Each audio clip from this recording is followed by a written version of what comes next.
When I was growing up, the idea of taking a shot at attaining enlightenment as the only guaranteed way to establish a deep and enduring inner peace while fulfilling your soul's mission was considered an entirely respectable goal to devote your life to in my household. And so that's exactly what I did. Not for shits and giggles, but also because I was genuinely in pain. And I knew that the stated mainstream goals of money, power, and fame were not going to do it for me. So I went on a journey. And after 30 years of practice and 20 plus years of teaching, I'm here to share the three things that actually worked and still work far beyond anything else that I found to foster a stable inner peace, except during tax season, and a guaranteed alignment to your soul's mission for me and the hundreds of clients and patients that I've worked with over the years. So here they are. Number one, you have to have a transcendent experience. The longer you go in life without having a bona fide oneness with everything experience, the more you risk becoming a jaded, miserable, materialistic cynic who feels exactly what Bruce Springsteen meant when he said, life goes on long after the thrill of living is gone. For the record, that's an experience most of us will face in our lives, and the exact moment when we need to pull back the veil and completely reorient our existential perspective in a way that actually re-enchants our life. And there are two main ways to do this, both of which you probably know: the slow road, the best road, the boring road of meditation, which is the only way to actually build your own muscle of accessing that gloriously serene, subtle realm hiding behind this one, because then no one has given it to you, which means that no one can take it away from you. And so the more you invest in it with your own sweat equity, the bigger your daily moment by moment dividend will be. Then again, if you don't have the time, which is understandable at this point in human history, you can just go on a psychedelic journey. It's cheap, it's easy, and if you do it right, which I recommend, you can have a similar experience of transcendence where the light switch of the mundane world is temporarily turned off and the enchanted one suddenly comes alive. And of course, perhaps it bears stating there is no bearded guy in the sky, just a benevolent, all pervasive, loving, non local, never ending liquid lattice of good vibes that you suddenly realize has always been there and that you are also intrinsically at one with. And experiencing that is a huge relief and makes the sheer madness and demented nature of the world infinitely more palatable. Chronic existential angst, forget it, gone. Struggling with being an atheist or an agnostic, gone. Because now you've actually done the experiment and the results are in with a visceral experience that no one can tell you you didn't have, and that best of all has been peer reviewed by generations of contemplatives the world over for millennia. So, to all the strict materialists out there, suck it. Okay, number two, you have to get your awareness out of your head and into your energetic heart. What? Yes. If your awareness is solely focused in your head and the voices jabbering on and on in your mind, you are going to suffer greatly from anxiety, paranoia, abusive self-talk, and probably migraines. You need to retrain your awareness to drop into your body and specifically into your energetic heart at the very center of it. Once you can do that, which takes as little as 9 months of training, you will have upregulated the single greatest GPS navigational system that you will ever have in life, period, exclamation mark. This is serious. I'm really not kidding.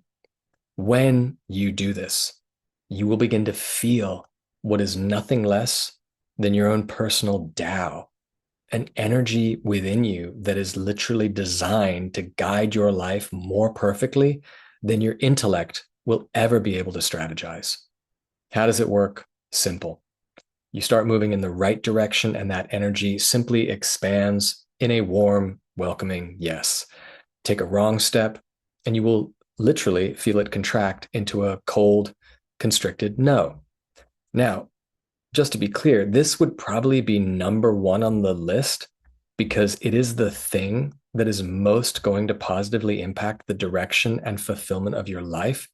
But it's not number one because having that transcendent experience is a little bit like being hugged by God. So, for those reasons, that one's still number one. That being said, it's also important to make a distinction that transcendence doesn't really care about your mission or your soul growth. It kind of just is. So you might want to think of the transcendent part one like a foundation to your life, a very necessary concrete pad that you bolt yourself to. But you can't live on it, and you certainly don't want to sleep on it. And you also wouldn't want to bring someone back and show it off like something out of MTV Cribs. No, you just want to keep it quiet, maybe keep it a little under wraps. It's the house of your unique mission in life that you're going to build on top of that that is going to tie it all together. And that is what attuning to your energetic heart will guide you towards. Okay. Lastly, number 3, you've got the foundation of transcendence. You're building your house on top of it by following the GPS of your energetic heart. Number 3 is the one caveat to following the energetic heart that you have to take into account, or you risk being led astray and then questioning the whole process. To extend the metaphor, this part 3 is all about knowing how your house and even your foundation at some point is inevitably going to crack, leak, break, burst into flames, and fail, and what to do when it does. What I'm talking about is knowing about your traumas, and I'm talking about knowing them inside and out, and not just because they're going to repeat and echo in your life in large and small ways over and over again until you learn how to heal them, but specifically because between 10 and 20% of the time, when you think you're following the signals of your energetic heart that you've worked so hard to attune to, you'll actually be following a trauma reenactment that actually feels exactly like it. This is the part that I rarely hear anyone talking about in the same sentence as the energetic heart. And here's why. Listen carefully. This literally took me years to discover. The signals that draw you into a trauma repetition feel exactly like your energetic heart, when your energetic heart seems to be telling you, yeah, go there, do that, date him, marry her, buy that sports car, drink that thing, eat that whole pie. This is where people who are already quite good at being guided by their hearts still get into trouble because they haven't identified all their traumas. And so when a reenactment comes along of abandonment, betrayal, transgression, self-sabotage, and it does a seemingly perfect impression of the energetic heart, they can't tell the difference. Although what you will begin to recognize over time is that it feels a little bit like the difference between being in love and being crazy in love. When trauma impersonates your energetic heart and says, go there, do that, it will often be accompanied by a little bit of mania, if not a lot. And if I was going to die tomorrow, this is probably the cardinal distinction that I would really want you to know. Simply put, your trauma has the ability to impersonate your Tao.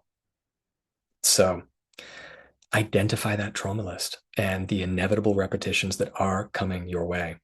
And especially when you get a big impulse to take the job, buy the house, date the person, whatever, double check it with that list of traumas to make sure that you're not unconsciously entangling yourself with an old pattern of perpetration, overgiving, under receiving, or in some way setting yourself up to fail. For some historical context on this, this is what Joseph Campbell really only realized at the end of his life. Because at the beginning, as you will recall, he was famous for saying, follow your bliss, by which he was referring, although not explicitly, to the energetic heart, which always knows the way, and which, if you ignore for long enough, can cause heart disease, but that's another story.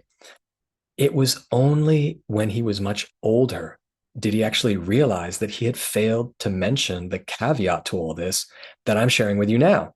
And what he then laterly jokingly changed from follow your bliss to follow your blisters.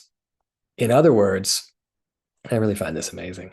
He eventually realized that if you don't uncover your traumas, they will sneak up and bite you in the butt right when you think you're about to swan dive headfirst into some bliss. So there you have it, the trifecta of quote unquote modern enlightenment. One, start by identifying and listing your traumas. If in doubt, just list every conflict you ever had and track the patterns, then laminate it and duct tape it to your forearm. Two, begin training your awareness to be aware of the positive expansions and negative contractions in your energetic heart. They will guide your life better than your mind or anyone else for that matter. And finally, three, have a transcendent experience. So, I don't know, go take some mushrooms, I guess. Or you can just join my free meditation class every Monday at 10 a.m. Link in the description. If you have any questions, comments, objections, appreciations, let me know. I'd love to hear from you. Okay. Stay minty fresh and peace in.